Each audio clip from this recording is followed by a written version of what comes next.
excited to see you. So excited to see your film.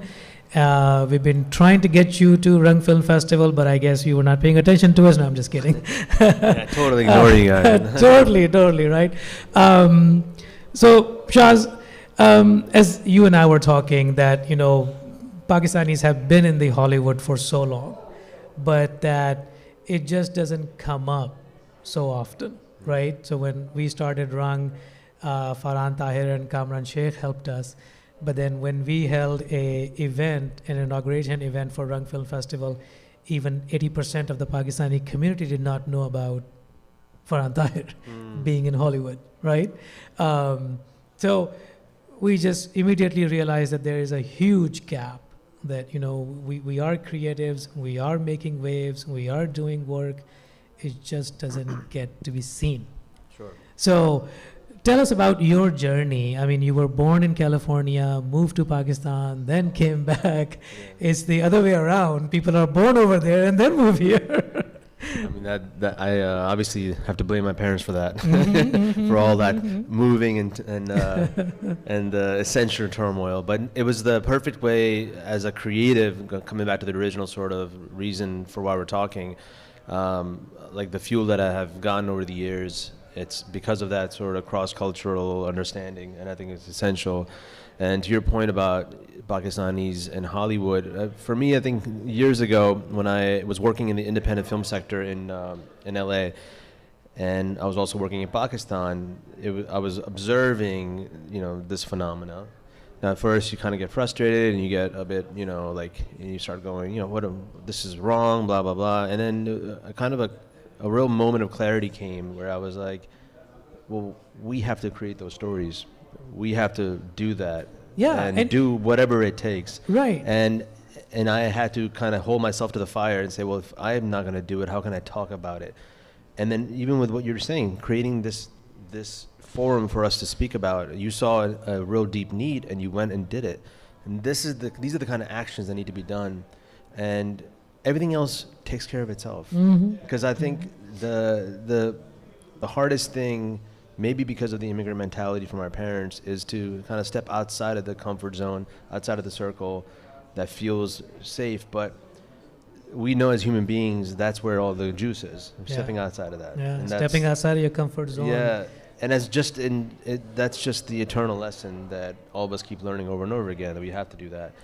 And I think if all of us start doing that, magic can happen. And I will tell you, in making of my film, I saw a lot of magic happen because there was zero chance of it getting made, not only within the traditional Hollywood system, but even outside of it, where there were opportunities. So yeah, even with private funding and all those. Well, mainly not only because of the external circumstances like COVID or the strikes or anything like that, just in general, there is just such a fear of going for something that is not seen before. I'll give you a small example. Like when I'm out there pitching the film, I'm making a martial artist film about a MMA fighter based out of California going back to his motherland. Right.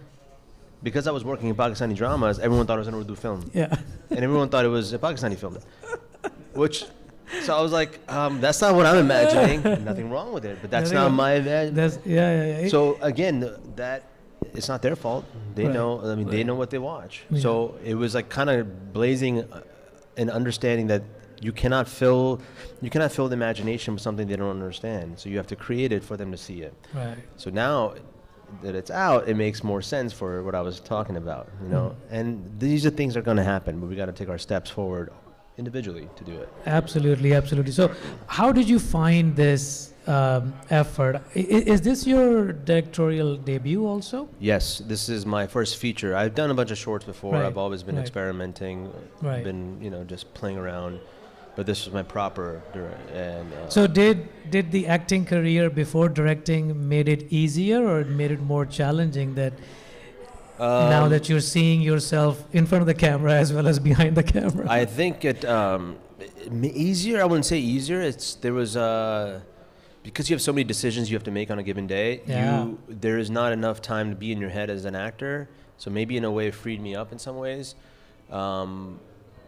And I thoroughly enjoyed it. I enjoy all the parts of the filmmaking. So acting was the original passion, and it was something that I deeply still enjoy, even though I'm not doing it as much anymore. But all aspects of filmmaking, from directing, writing, producing, it all is, to me, I love it. You know, I want to spend my life doing it. Yeah. No, beautiful, beautiful. So tell me about, I know we talked about the perception when you started doing martial arts. What were some real challenges as you were talking about, support and team and everything, right? Because now being a director, you kind of had to do that. What were the real challenges? Right? I don't even know where to start. You can write a book on it, right? It was pushing up a boulder from below the earth. Like there was no, The thing is, if you have, I don't know how to, I don't want to get all philosophical about it, but the act of creation happens from within. So for me, I knew what the film could be, at least a version of it. And, with the limited means that we have, the whole idea is the obstacles are going to come. You just have to deal with them a step at a time. Yeah. You're, in a way, you're solving problems every day. So it's so it becomes a big problem solver.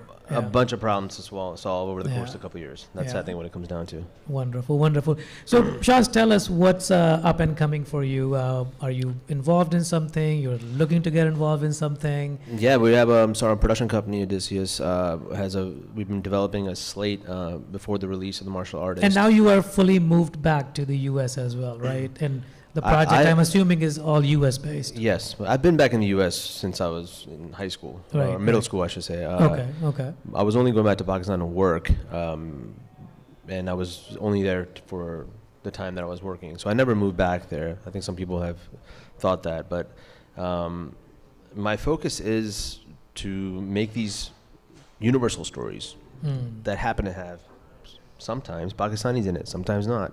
Yeah. It's stories that appeal to me that I would love to watch, and I loved watching as a kid, that I'm inspired by. And one of them is this action epic that I've been writing for a while called Servant Rises. It's about this really idealistic village in the mountains near Pakistan, even though we don't say it's Pakistan. And let's just say the baddies come, they destroy the village, take everything from this little kid, and he rises to become a prince to take down the financial elite who took him down in Europe. So it's a pretty ambitious project, but I've learned a lot from the martial artist to apply to it. A lot of mistakes that I'm going to rectify in the next one, which I'm looking forward to. And directing kind of was a necessity for this one, but I'm so glad that I was able to do it on the martial artist, because there was another director attached, and because of COVID and other things, it didn't happen. So I stepped in. But I didn't realize how much I was going to love directing too. So writer, director, and actor. Yeah, and then I'm also producing a slate of films for other artists as well, and some of them are incredible. Like, these are the stories that I want to see on screen, and you'll be hearing about them. And wonderful. We're looking forward to it, man. Yeah. So, being here for the first time in the Rang Film Festival, whatever the little that you have spent time here, what has been your takeaway so far? I know you've all been here less than 24 hours, but mingling with the Rang team, looking at the audiences, looking at the film lineup, do you have any feedback for us? I think it's wonderful you guys are doing this. This is important for the community. I think building that one-on-one, because of these streaming services, is going to be essential going forward. People are going to get more and more disenfranchised with just online. With the AI coming, everyone is just losing their mind. So having the ability to come, enjoy films, and be able to speak to the creatives and interact around this is great. And I'm here to support that in whatever way possible. So that's why I'm here. Thank you. That means a lot, man. Yeah. Thank you for coming out. Any last feedback now that you have so many years of experience in front of the camera, behind the camera? What is for the new generation that's coming up? What words of wisdom you want to impart? I don't know. I have no words of wisdom. I'm a buffoon. But you just gotta. It's like the oldest advice that is the hardest to take. It's just follow that little spark within you. That if you're a creative that wants to tell a story that has something in it, really start leaning into that and do not get like, do not get disheartened by your parents or anybody. You just gotta go, and that only comes when you have a real genuine desire. I think. I Right. think you want recognizing a genuine desire versus one Right. that's just I like to do that. Yeah, That is yeah. the key. Yeah, I think yeah, yeah. when if you have a genuine desire, you will not be stopped. So that's why. That's Wonderful. the finding that distinction is key. Yeah, I mean that's an important. That's a Yeah. very important part. Yeah. Well, thank you very much. You have a Q&A coming up I post do. your film. Yeah. Thank you so much. Wish you all the best, Thank and you. We'll stay connected. Yeah, yeah. Yeah. Thanks for having me. Thank you. Thank Okay. you. Hey, assalamu alaikum. How are you? Good to see you.